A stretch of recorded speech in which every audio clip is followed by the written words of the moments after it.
Vamos começar analisando o comportamento geral dos veículos novos. Milad, por favor, dê a largada contando para a gente a situação atual do mercado. Bacelar, esse mês foi um mês interessante, teve uma pequena queda em relação ao mês passado, 0,3%. Os emplacamentos foram superiores a 221 mil unidades, mas o que é interessante, tal como ocorreu em todos os meses, ou na maioria dos meses esse ano, a gente teve um crescimento em relação ao ano passado, na ordem de 18%, o que é representativo, né? Então, a gente teve aí essa situação. Essa pequena queda se deu basicamente em função da queda de quase 4% dos veículos comerciais. Se os veículos comerciais tivessem performado um pouquinho melhor, a gente teria esses números, no mínimo 0 a 0 com relação ao mês passado, mas certamente positivos, né? O que há de se destacar também é a questão, a gente pouco fala, mas a questão de produção. A gente teve números, né, recentemente divulgados pela Anfávia, na ordem de 230 mil aproximadamente, uma queda de 11 e pouco em relação a agosto desse ano, mas 11% de aumento em relação ao ano passado. Então, sempre quando a gente faz esse retrato com relação ao ano passado, a indústria esse ano está num momento muito interessante.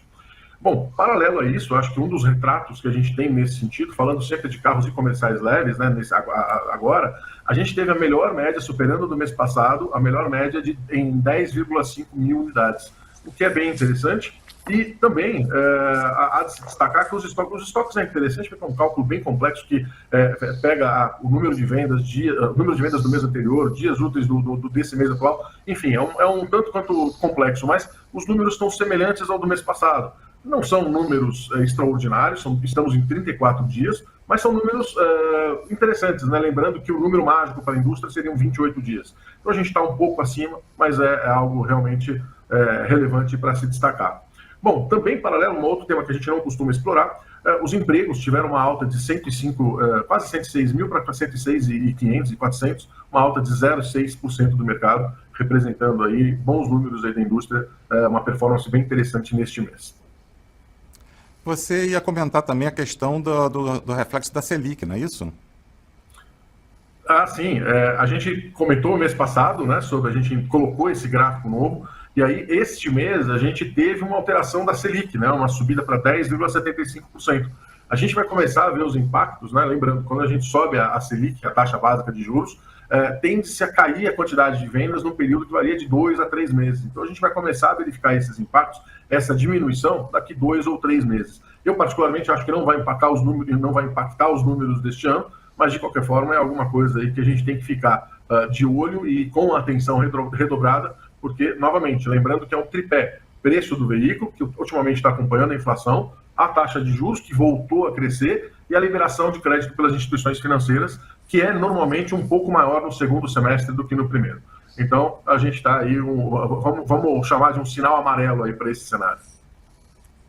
E ainda tem a questão do acompanhamento dos resultados por categorias de veículos, né, Milad?